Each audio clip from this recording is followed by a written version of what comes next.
নমস্কার, অপু রান্নাবাটি চ্যানেলে আপনাদের স্বাগতম। আমি নিয়ে এসে গেছি একটা মাছের রেসিপি, পমফ্রেট তন্দুরি। পমফ্রেট মাছ ভাজা বলতে, মশলা মাছ ভাজাও বলতে পারেন। দেখুন কীভাবে বানিয়ে নিয়েছি। বন্ধুরা, পমফ্রেট মাছ বাড়িতে আসতেই আগে আমার মাথায় এলো এই তন্দুরি বানানোর জন্য। ফার্স্ট টাইমই বানিয়েছি, কিন্তু খেতে খুব সুন্দর হয়েছিল বন্ধুরা।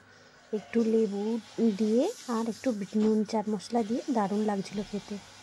দেখুন, যেহেতু মাছ রান্না করব ভুলবশত দু আধখানা করে নিয়েছিল, কিন্তু আমার বুদ্ধির কারিগরি দিয়ে দুটো কাঠি দিয়ে আমি জুড়ে দিয়েছি, দিয়ে একটু কাঠ লাগিয়ে দিচ্ছি যাতে মশলাটা ঠিকঠাক হয়, ভিতরটা মশলাটা ঢুকে যায়, টেস্ট বাড়ে।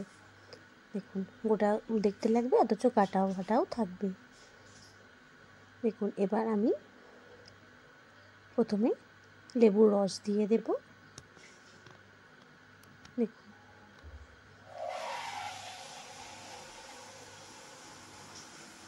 আর একটু দিয়ে দেবো সর্ষের তেল, দিয়ে লবণ দিয়ে দেবো 1 চামচ মতো, দিয়ে ভালো করে মাছটাকে ম্যারিনেট করে নেব।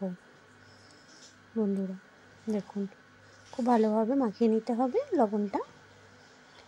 দেখুন, এবার আমি নিয়ে নিচ্ছি শুকনো লঙ্কার গুঁড়ো, ধনে গুঁড়ো, জিরে গুঁড়ো ও কাশ্মীরি লঙ্কার গুঁড়ো, হলুদ গুঁড়ো, গোলমরিচ আর তন্দুরি মশলা সমস্তটা নিয়ে নিয়েছি। নিয়ে নেব হচ্ছে আদা রসুন কাঁচা লঙ্কার পেস্ট। এবার টক দই 2 চামচ মতো, এবার বেসন 2 চামচ মতো, সবটা দিয়ে একসঙ্গে মেখে নেব। দেখুন, এইভাবে হাতের সাহায্যে ভালো করে মেখে নিতে হবে। দিয়ে এবার মাছের গায়েতে ভালো করে মাখিয়ে নিতে হবে, যেগুলো কাটা কাটা জায়গা আছে তার মধ্যে ঢুকিয়ে দিতে হবে, দিয়ে ভালো করে মশলা ম্যারিনেট করে দিতে হবে। আমি এটা সকালে মাখিয়ে রেখেছিলাম আর সন্ধ্যের পর করেছিলাম বন্ধুরা। এতটা টাইম আমি রেখে দিয়েছিলাম ফ্রিজের মধ্যে। আপনারা 2 ঘন্টা মতো রাখতে পারেন। বেশিক্ষণ রেস্টে রাখলে মশলাটাও ভালোভাবে ঢুকে যাবে বন্ধুরা। দেখুন, একদম ভালোভাবে এমবিট ওপিট করে আমি কাঠগুলো লাগিয়ে নিচ্ছি মশলাটা। খুব ভালো হয়েছিল বন্ধুরা। আমার ভিডিও যদি আপনাদের ভালো লেগে থাকে লাইক কমেন্ট শেয়ার করবেন। ফেসবুক থেকে দেখলে ফলো করবেন, ইউটিউব থেকে দেখলে সাবস্ক্রাইব করবেন। এবার ফ্রিজের মধ্যে দিয়েছিলাম, দিয়ে সন্ধ্যেবেলা বার করে নিয়ে একটা ফ্রাইং প্যানেতে সর্ষের তেল গরম করতে দিয়েছি। দেখুন, সর্ষের তেল গরম হয়ে গেছে। এবার মাছটা আমি ভাজতে দিয়ে দেব। তেলটা ভালোভাবে গরম করে নিতে হবে, দিয়ে অল্প ফ্লেমটা কমিয়ে দিতে হবে। দিয়ে মাছটা দেখুন, আমি পুরো এক পিঠটা ভালোভাবে ভাজা করে নেব, আবার এক পিঠটা চিমটির সাহায্যে উল্টে দেব। দেখুন কত সুন্দর হয়েছে।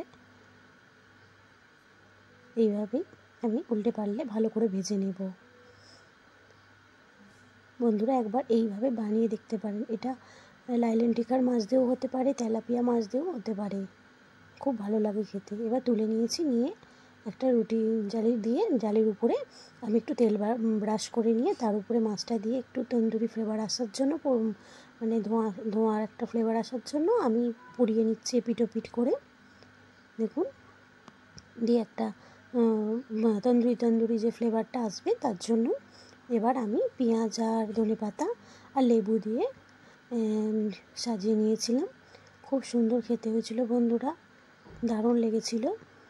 এইভাবে আপনারা ভাত আর ডালের সঙ্গেও খেতে পারেন, খুবই ভালো লাগবে। আমরা খেয়েছিলাম সন্ধেবেলা এমনি স্ন্যাক্স হিসাবে, দারুণ লেগেছিল। আপনারা এইভাবে একবার অবশ্যই বানিয়ে অবশ্যই জানাবেন। ভালো লাগলে আমাকে বলবেন। আপনারা কি এভাবে কোনোদিন করেছেন সেটাও জানাবেন। আমি কিন্তু ফার্স্ট টাইম এটা করলাম পমফ্রেট মাছ দিয়ে। এর আগে আমি লাইলেন টিকার মাছ দিয়ে করেছিলাম।